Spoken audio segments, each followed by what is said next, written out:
그날 아버지 옆에 앉은 변호사가 서류를 펼쳤을 때 저는 이미 알고 있었어요. 변호사가 천천히 읽기 시작했어요.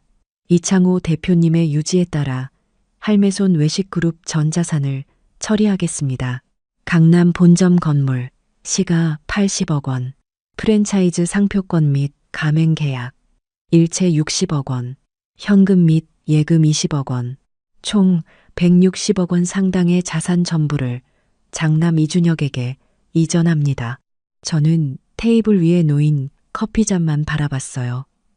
식어 있었어요. 어머니는 고개를 끄덕이셨고 준혁이는 어색하게 저를 쳐다봤어요. 누나, 미안해. 나도 이렇게 될 줄은. 괜찮아. 축하해. 그게 제가 한 말의 전부였어요. 집에 돌아와 노트북을 켰어요. 제주항공 홈페이지였어요. 다음 주 목요일 김포에서 제주 편도. 창가 자리로요. 제 이름은 이정아예요. 올해 40이고 18년 동안 아버지 식당을 지켰어요. 정확히는 지켰다고 해야 했겠죠. 22살에 대학 졸업하고 바로 아버지 주방에 들어갔어요. 그때 할매 손은 강남의 작은 한식당 하나였어요. 테이블이 12개, 직원이 61명. 점심 장사만 겨우 됐죠. 저는 처음에 홀에서 시작했어요. 서빙, 설거지, 재료 손질, 마감 청소. 아버지는 단호하셨어요. 사장 딸이라고 봐주는 거 없다. 남들보다 먼저 오고 나중에 가. 그래서 저는 오전 6시 반에 문을 열고 밤 11시에 불을 껐어요. 3년 후 주방으로 들어갔어요. 요리를 배우면서 메뉴를 다시 짰어요. 기존 메뉴에 계절 반찬 코스를 붙이고 도시락 배달을 시작했어요. 매출이 2배로 뛰었죠. 아버지가 처음으로 웃으셨어요. 정아야, 네가 우리 집 복덩이다. 그 말이 좋았어요. 인정받는다는 게 이런 거구나 싶었죠. 28살 때 준혁이가 미국으로 유학을 떠났어요. 외식 경영학을 공부하겠다고요. 아버지가 전액 지원하셨어요. 4년간 매년 7천만 원씩이요. 저요? 그래서 저는 대학 등록금을 장학금으로 겨우 댔어요. 회사에서 배우는 게 공부보다 낫다는 게 아버지 말씀이셨으니까요. 30살에 제가 2호점을 열었어요. 홍대 앞이었어요. 입지 분석부터 인테리어 콘셉트, 주방 동선 설계까지 제가 다 했어요. 개점 2달 만에 웨이팅 30분이 생겼어요. 그해 말 3호점 계약을 잡았고 이듬해에는 프랜차이즈 문의가 들어오기 시작했어요. 32살에 아버지가 쓰러지셨어요. 당뇨 합병증이었어요. 병원에서 석 달을 계시면서 저한테 통장을 넘기셨어요. 네가 알아서 해라. 통장을. 그때부터 제가 대표였어요. 명함엔 팀장이라고 써 있었지만요. 가맹점 관리, 식자재 원가 협상, 신메뉴 개발, 직원 채용, 세무 처리까지 하루에 5시간 자면서 일했어요. 그 3년 사이 매장이 12개로 늘었어요. 가맹 매출만 연간 200억을 넘었죠. 35살에 준혁이가 돌아왔어요. 아버지는 퇴원하시자마자 준혁을 경영이사로 올리셨어요. 제 위 직급이었어요. 저는 여전히 팀장이었는데요. 첫 임원 회의에서 준혁이가 말했어요. 누나, 우리 브랜드가 너무 올드해. 리브랜딩이 필요해. 젊은 감각으로 확 바꿔야지. 저는 반대했어요. 할매손은 어머니 세대 감성이 핵심이에요. 그걸 버리면 기존 충성 고객이 이탈해요. 아버지가 말씀하셨어요. 정아야, 준혁이 말도 들어봐. 요즘 MZ세대가 트렌드잖아. 결국 리브랜딩을 했어요. 로고를 바꾸고 인테리어를 통일하는데 4억이 들었어요. 6개월 동안 기존 단골이 끊겼고 새로운 손님은 더디게 왔어요. 저는 그 사이 가맹점주들 달래고 본사 직원들 붙잡느라 쉬는 날이 없었죠. 준혁이는 그 기간에 식음료 박람회에 참가한다며 도쿄와 바르셀로나를 다녀왔어요. 회사 카드로요. 37살 되던 해 제가 단체 급식 계약을 따냈어요. 대기업 구내식당 3곳, 연간 45억 원 규모였어요. 혼자 3달 동안 영업하고 조리 시연하고 위생심사 받아서 만들어낸 계약이었어요. 임원회의에서 준혁이가 말했어요. 이번 급식 사업은 제가 총괄하는 게 맞을 것 같아요. 사업 스케일이 커지면 관리 체계가 필요하니까요. 아버지가 그렇게 하라고 하셨어요. 제가 만든 계약인데도요. 저는 그냥 넘겼어요. 어차피 회사 일인데 라고 생각했거든요. 38살 봄, 준혁이 결혼식이 있었어요. 신부는 백화점 마케팅 팀장이었어요. 아버지는 그 집안이 마음에 드셨는지 결혼 3개월 만에 올케를 브랜드 마케팅 본부장으로 앉히셨어요. 연봉 1억 2천이었어요. 제 연봉이 7천이었는데요. 올케는 첫날부터 SNS 마케팅 전략이라며 외부 대행사 계약을 밀어붙였어요. 월 2,500만 원짜리 계약이었어요. 저는 물었어요. 그 예산이면 내부에서 충분히 할 수 있어요. 왜 외부예요? 올케가 웃으며 말했어요.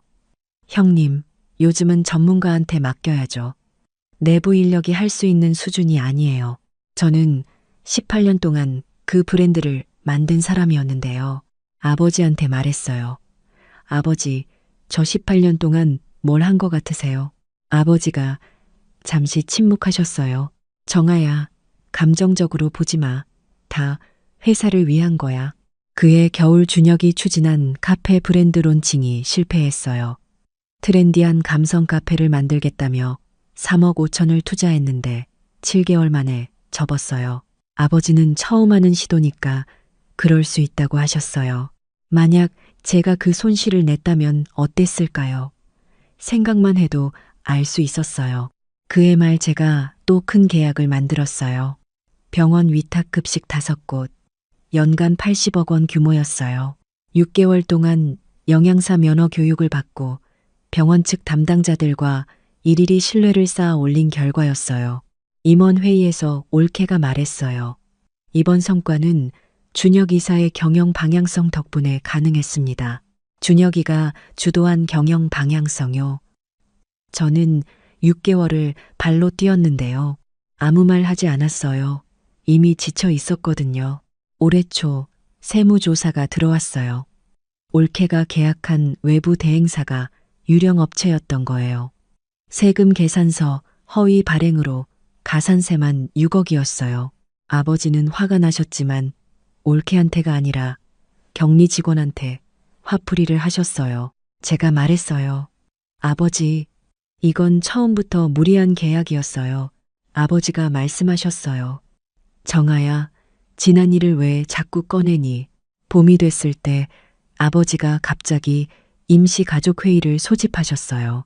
응접실에 아버지, 어머니, 준혁, 올케, 저, 그리고 변호사가 앉았어요. 아버지가 말씀하셨어요. 사실 내가 요즘 몸이 많이 안 좋다.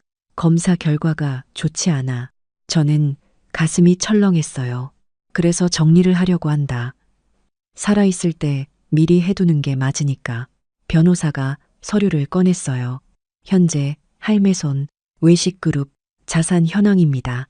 강남 본점 건물 시가 80억 원, 프랜차이즈 상표권 및 가맹 계약 일체 60억 원, 현금 및 예금 20억 원, 합계 160억 원입니다.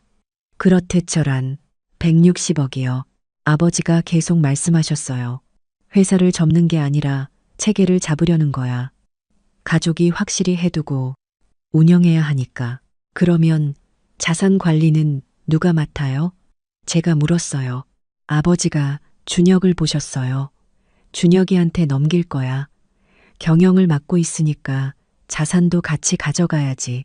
저는 고개를 끄덕였어요. 그게 맞겠다 싶었어요. 다음 순서가 있을 거라고 생각했거든요. 그런데 변호사가 다른 서류를 또 꺼냈어요. 한 가지 더 말씀드릴 것이 있습니다.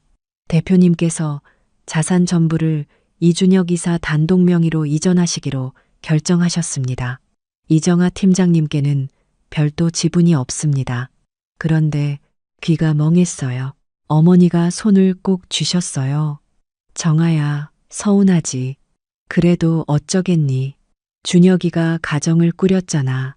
이사도 있고 곧 아이도 생길 것 같고 아버지가 말씀하셨어요. 정아야, 너는 혼자잖아. 재산이 없어도 네가 스스로 잘 살 수 있어. 준혁이는 책임질 게 더 많으니까 혼자라서 필요 없다고요. 준혁이가 미안하다는 표정을 지었어요. 누나, 나도 이렇게까지 될 줄은 몰랐어.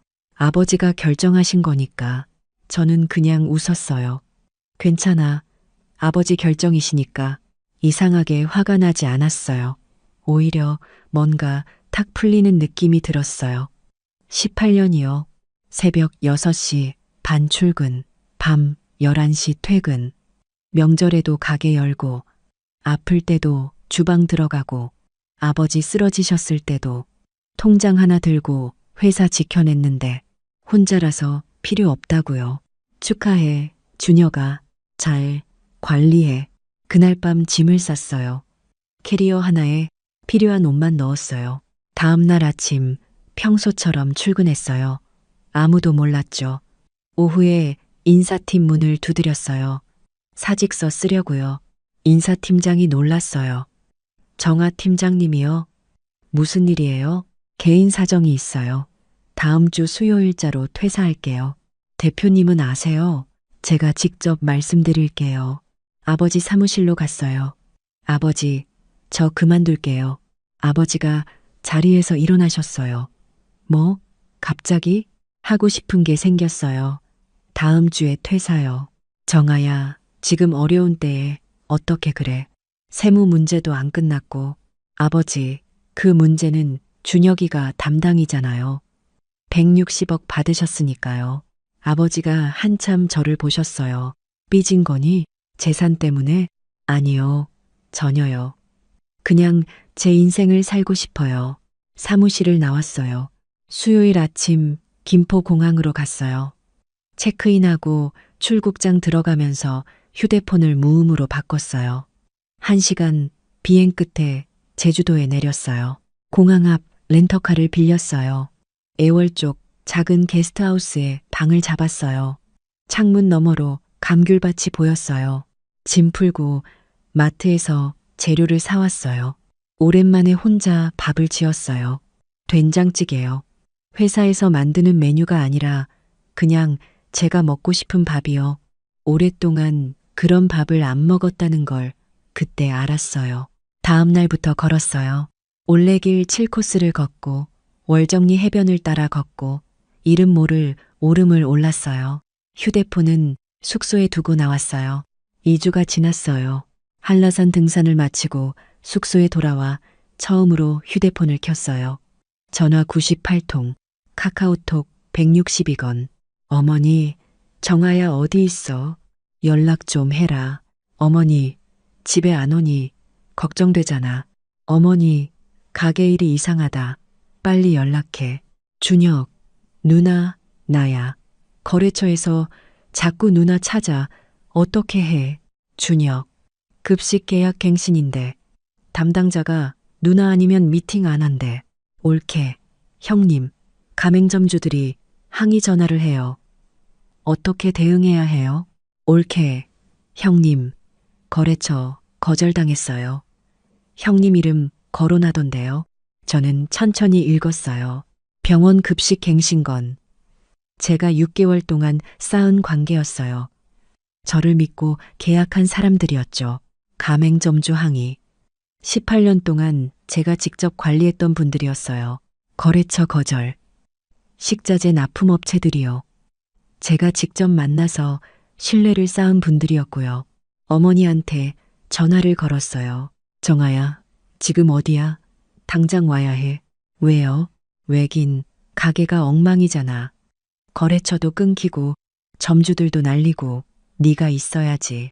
어머니, 저 퇴사했어요. 퇴사했어도 우리 가게야. 당연히 도와야지. 어머니, 가게는 준혁이 거잖아요. 160억 받았으니까 준혁이가 책임지셔야죠. 그게 그거고 이게 이거지. 넌 딸인데, 딸이지만 재산은 못 받은 딸이에요. 정아야, 지금 그런 말 할 때야. 어머니, 저도 제 인생이 있어요. 전화를 끊었어요. 손이 떨렸어요. 다음날 아버지한테서 전화가 왔어요. 정아야, 지금 어디 있어? 제주도요. 제주. 당장 올라와. 병원 급식 계약 갱신 못하면 연간 80억이 날아가. 아버지, 저 퇴사했어요. 퇴사했어도 네가 만든 계약이잖아. 가서 해결해야지. 제 계약이 아니에요. 퇴사했으니까요. 정아야, 아버지, 목소리가 높아졌어요. 회사가 이렇게 되면 어떻게 하려고. 준혁이가 160억 받았잖아요. 그 돈으로 전문가 쓰시면 돼요. 준혁이가 어떻게 해. 그 바이어들은 너밖에 모르는데. 그러니까 애초에 제대로 인수인계를 했어야죠. 저한테 물어보지도 않고 자르셨잖아요. 아버지가 침묵하셨어요. 아버지, 제가 18년 동안 뭘 했는지 아세요? 알지. 새벽 6시 반 출근이요. 밤 11시 퇴근이요. 아버지 입원하셨을 때 통장 들고 혼자 회사 돌렸어요. 명절에도 주방 지켰고요. 그런데 결국 혼자라서 재산이 필요 없는 사람이 됐어요. 정아야, 그건 준혁이가 가정이 있으니까 알아요. 그래서 재산도 가져갔잖아요. 그러면 책임도 가져가야죠. 아버지가 한숨을 쉬셨어요. 전화를 끊었어요. 가슴이 두근거렸어요. 하지만 후회는 없었어요. 3일 후 준혁한테서 전화가 왔어요. 누나, 나야. 응, 무슨 일이야? 누나, 병원 급식 담당자가 누나 아니면 계약 해지한대. 진짜로. 당연하지. 내가 6개월 동안 신뢰 쌓은 거잖아. 그러니까 누나가 좀. 준혁아, 너 지금 160억 받았지? 그건 회사 자산인데 그 돈으로 외식 영업 경력 10년 이상인 사람 구하면 돼. 연봉 1억 5천 주면 올 거야. 누나, 그 사람을 어떻게 믿어? 갑자기. 그건 네 문제야. 160억 받은 사람의 문제. 아, 누나는 회사 딸이잖아. 회사 딸이지만 재산 못 받은 딸이야. 그럼 직원이랑 같은 거지. 직원이면 월급 줘야지. 누나, 궁금하면 컨설팅 비용 낼게. 내가 프리랜서로 도와주면 월 1천만 원. 병원 급식 갱신거는 성공 보수로 계약금의 5% 4억이야. 뭐? 미쳤냐는 게 아니야. 정신 차린 거야. 이제는 내 가치만큼 받을 거니까. 준혁이가 아무 말도 못했어요. 저는 전화를 끊었어요. 심장이 빠르게 뛰었어요.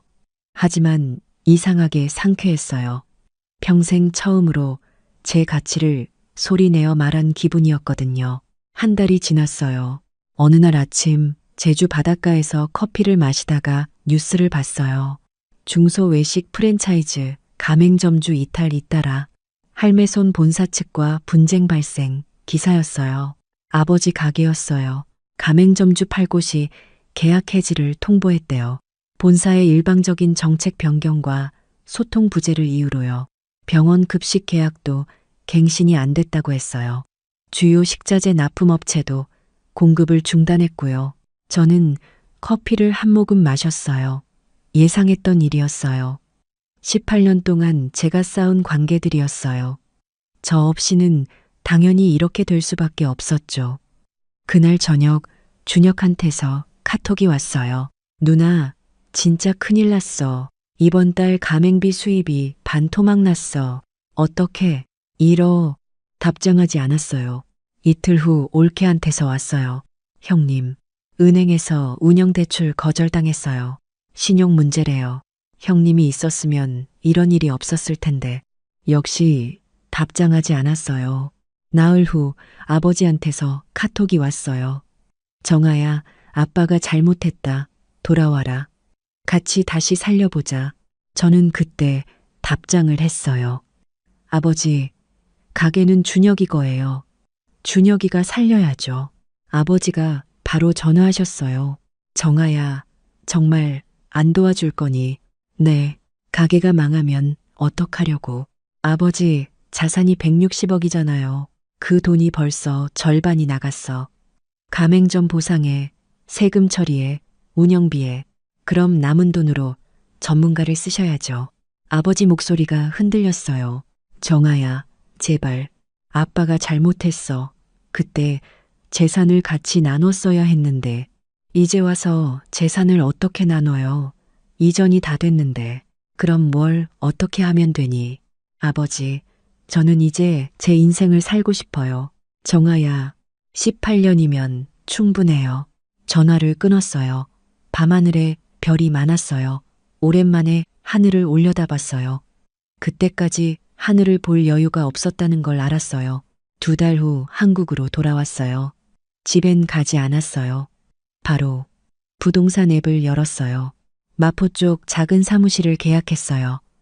보증금 2천, 월세 170만 원. 다음 날 노트북 하나 들고 그 사무실에 앉았어요. 사업자 등록 신청서를 작성했어요. 상호는 정확히 친으로 정했어요. 은행에 전화했어요. 창업자금 대출 상담 받고 싶은데요. 경력이 어떻게 되세요? 외식업 18년이요. 프랜차이즈 운영 직접 경험이 있고 가맹점 최대 12곳 관리했어요. 급식 계약 실적은 연간 80억 이상이에요. 아, 그 정도면 좋은 조건으로 가능하실 것 같은데요. 2억 대출이 2주 만에 승인됐어요. 직원 채용 공고를 냈어요. 그리고 전 회사에서 같이 일하던 후배들한테 문자를 보냈어요. 나야, 나 회사 차렸어. 같이 할 생각 있으면 연락해. 다음 날 3명한테서 연락이 왔어요. 팀장님, 저 지금 월급도 제대로 못 받고 있어요. 가겠습니다. 2주 만에 직원 4명이 됐어요. 다들 할매 손에서 같이 일했던 사람들이었어요. 그리고 병원 급식 담당자한테 이메일을 보냈어요. 안녕하세요. 이정아입니다. 제 회사를 창업했습니다. 기존에 맡았던 계약, 저희 회사로 이전 가능합니다. 다음 날 전화가 왔어요. 이 팀장님, 사실 기다리고 있었어요. 빨리 계약서 보내주세요. 가맹점주들한테도 연락했어요. 이정아입니다. 새 브랜드로 출발합니다. 관심 있으시면 연락 주세요. 일주일 만에 기존 가맹점 4곳이 새 브랜드로 전환하겠다고 했어요. 할매손 이름을 버리고 정확히 친 간판을 달겠다고요. 첫 달에 계약이 5건 성사됐어요. 총 규모 60억이었어요. 그 소식이 업계에 퍼졌어요. 식자재 납품업체에서 먼저 연락이 왔어요. 단가 조건 좋게 드릴게요. 저희도 같이 하고 싶어요. 3개월 후 사무실을 넓혔어요. 직원이 8명이 됐고요.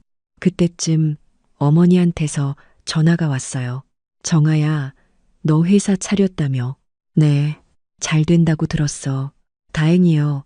어머니 목소리가 떨렸어요. 정아야, 우리 가게가 이번 달 말에 문 닫을 것 같아. 거래처도 없고 점주도 다 나가고 그러시겠어요? 정아야, 네 거래처들 좀 양보해 줄 수 없니? 원래 우리 가게 거래처들이잖아. 어머니, 그분들은 제 거래처예요. 저를 믿고 오신 분들이지 가게를 믿고 오신 게 아니에요. 그래도 정아야, 어머니 솔직하게 말씀드릴게요. 뭔데? 그분들이 왜 떠났는지 아세요?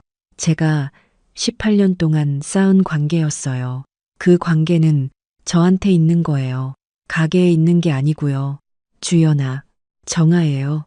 아, 미안해. 정아야, 엄마가 잘못했다. 네가 얼마나 고생했는지 이제야 알아. 이제라도 아시니 다행이에요. 그래도 도와줄 수 없니? 어머니, 저도 제 직원들 월급 줘야 해요. 전화를 끊었어요. 가슴이 무거웠어요. 하지만 흔들리지 않았어요. 일주일 후 준혁한테서 카톡이 왔어요. 누나, 우리 가게 이번 주 금요일에 폐업 신고해. 직원 퇴직금 처리 중이야. 그렇구나. 누나 잘 된다고 들었어. 다행이다. 저는 잠시 생각하다 답장을 보냈어요. 준혁아, 잘 쉬어. 너한테 안 맞는 일이었던 거야. 준혁이가 답장을 보냈어요. 응, 이제 알았어. 누나가 없었으면 진작 망했을 텐데. 내가 그걸 몰랐어. 미안해, 누나. 저는 더 이상 답장하지 않았어요. 6개월 후 직원이 16명이 됐어요.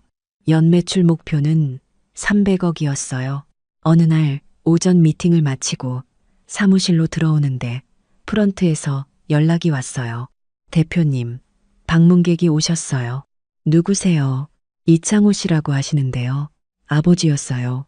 들어오시라고 하세요. 잠시 후 문이 열렸어요. 아버지는 훨씬 작아 보이셨어요. 머리가 다 하얗고 걸음이 느렸어요. 앉으세요. 아버지가 천천히 앉으셨어요. 사무실을 둘러보셨어요. 직원들이 많구나. 16명이에요. 아버지가 고개를 끄덕이셨어요. 한참 말씀이 없으셨어요. 무슨 일로 오셨어요? 아버지 목소리가 떨렸어요. 정아야, 아빠가 잘못했다. 네, 많이 잘못했어. 네가 얼마나 고생했는지, 얼마나 오래 버텨줬는지, 준혁이가 3개월도 못 버티는 거 보면서 알았어. 네가 18년 동안 어떻게 살았는지. 그러셨군요. 아버지 눈이 붉어졌어요. 당연하게 생각했어. 정아는 강하니까, 책임감 있으니까, 알아서 잘하니까. 그게 너한테 얼마나 힘든 일이었는지 아빠가 너무 몰랐어. 아빠가 너무 몰랐어. 저는 아무 말도 하지 않았어요. 재산 문제도 잘못됐어. 처음부터 반반 나눴어야 했는데 아버지가 가방에서 서류를 꺼내셨어요. 남은 거 얼마 없지만 10억은 네 거야. 받아라. 저는 서류를 밀어드렸어요. 필요 없어요. 정아야, 저는 제 힘으로 벌고 있어요. 이게 더 뿌듯해요. 아버지 눈물이 흘렀어요. 처음 보는 아버지의 눈물이었어요. 한 가지만 부탁드릴게요. 뭐든지 말해봐. 앞으로는 누군가의 희생을 당연하게 생각하지 마세요. 그 사람이 가족이어도요. 아버지가 고개를 끄덕이셨어요. 그게 얼마나 소중한 건지 잊지 마세요. 명심아마. 아버지가 일어나셨어요. 정아야, 아빠는 네가 자랑스러워. 진심으로. 아버지가 나가셨어요. 저는 창밖을 봤어요. 서울 하늘이 맑았어요. 그날 저녁 직원들과 저녁을 먹었어요. 신입 직원이 물었어요. 대표님, 어떻게 이렇게 거래처를 많이 하세요? 18년 동안 발로 다녔어요. 18년이요? 대단하시다. 대단한 게 아니에요. 오래 했던 걸 인정받지 못했던 거예요. 그래서 배웠어요. 누군가의 노력을 당연하게 여기면 안 된다는 걸. 직원들이 조용히 들었어요. 여러분도 기억하세요. 여러분의 시간이랑 노력은 다 소중한 거예요. 누가 그걸 당연하게 여긴다면 떠나도 괜찮아요. 여러분을 제대로 알아주는 곳으로요. 3개월 후 준혁한테서 전화가 왔어요. 누나, 나야. 응, 나 취직했어. 올케 회사 마케팅팀에. 잘 됐다. 누나한테 미안하다는 말 하고 싶었어. 진짜로. 알아. 처음부터 내가 경영에 욕심 부리지 않았으면 좋았을 텐데. 지난 일이야. 누나, 근데 진짜 한 가지만 물어봐도 돼? 뭐야? 후회 안 해? 18년 동안 그렇게 했는데. 저는 잠깐 생각했어요. 안 해. 그 18년이 없었으면 지금의 내가 없으니까. 그렇구나. 그리고 배웠어. 중요한 걸. 뭔데? 사람은 자기 가치를 알아야 한다는 거. 그리고 그 가치를 인정받아야 한다는 거. 인정 안 해주면 떠나도 돼. 나를 제대로 봐주는 곳으로. 준혁이가 오래 침묵했어요. 누나, 잘 살아. 너도. 1년 후 회사가 업계에서 이름을 알리기 시작했어요. 직원 28명. 연 매출 700억 돌파. 프랜차이즈 가맹점 21곳. 그해 가을 오랜 친구 소연이한테서 연락이 왔어요. 정아야, 나 귀국했어. 캐나다에서 10년 있다가 밥 한 번 먹자. 그래. 언제? 이번 주 토요일. 강남에서 토요일 저녁 소연이를 만났어요. 10년 만에 보는 친구였어요. 정아야, 너 완전 달라 보인다. 그래? 응, 예전에는 항상 지쳐 보였는데 지금은 눈이 반짝여. 그럴 거야. 지금이 훨씬 행복하거든. 밥을 먹으면서 그동안 이야기를 나눴어요. 소연이가 물었어요. 정아야, 남자친구 있어? 아니, 그럼 내가 소개시켜 줄까? 내 남동생 친구인데 캐나다에서 같이 일하다가 같이 귀국했거든. 좋은 사람이야. 됐어. 왜? 나 지금 충분히 바빠. 소연이가 웃었어요. 알았어. 그래도 언제 한번 같이 밥이나 먹자. 부담 없이. 뭐, 그 정도는 괜찮지. 그달 말에 셋이서 저녁을 먹었어요. 소연이 남동생 친구 민준이었어요. 조용한 사람이었어요. 말이 많지 않고 잘 들어줬어요. 그 사람이 물었어요. 사업 힘들지 않아요? 힘들죠. 근데 재밌어요. 왜요? 내가 한 게 내 거잖아요. 누가 당연하게 가져가지 않으니까요. 그 사람이 잠시 저를 봤어요. 좋은 사람이네요. 저는 피식 웃었어요. 천천히 알아가 봐요. 급할 건 없으니까. 그날 밤 집으로 돌아오면서 생각했어요. 마흔이에요. 이제 시작하는 거예요. 18년 동안 다른 사람의 꿈을 위해 살았어요. 아버지의 가게, 가족의 기대, 혈연이라는 이름의 의무를 위해서요. 하지만 이제는 달라요. 제 회사, 제 직원들, 제 거래처, 제 시간, 그리고 어쩌면 제 사랑까지도요. 늦었다고 생각할 수 있겠죠. 마흔에 새로 시작하는 거니까요. 하지만 저는 알아요. 늦은 게 아니라는 걸, 제대로 된 시작이라는 걸요. 책임은 권리와 함께 온다는 걸 이제는 알아요. 160억을 받으면 160억만큼의 책임이 따른다는 걸. 그리고 가장 중요한 건 내 인생은 내가 산다는 거예요. 누군가를 위해 헌신하는 건 아름다운 일이에요. 하지만 그것이 당연한 의무가 되는 순간 그 헌신은 착취가 돼요. 특히 그 헌신을 인정받지 못할 때는 더더욱요. 저는 160억을 못 받은 것에 서운한 게 아니었어요. 18년의 시간이 당연하게 여겨졌다는 것에 서운했던 거예요. 하지만 이제는 괜찮아요. 저는 제 인생을 살고 있으니까요. 제가 원하는 방식으로요. 여러분도 기억하세요. 여러분의 시간, 여러분의 노력, 여러분의 감정은 모두 소중해요. 그것을 당연하게 여기는 사람들 곁에 머물 의무는 없어요. 여러분에게는 아니라고 말할 권리가, 그리고 떠날 권리가 있어요. 저는 마흔에 새로 시작했어요. 늦지 않았어요. 지금도 매일 행복해요. 제 시간을, 제 에너지를, 제 마음을 온전히 내어줄 자격이 있는 사람들을 위해 쓰고 있으니까요. 제 회사, 제 직원들, 그리고 무엇보다 저 자신을 위해서요. 당신도 할 수 있어요. 당신의 가치를 지키세요. 당신은 충분히 소중한 사람이에요.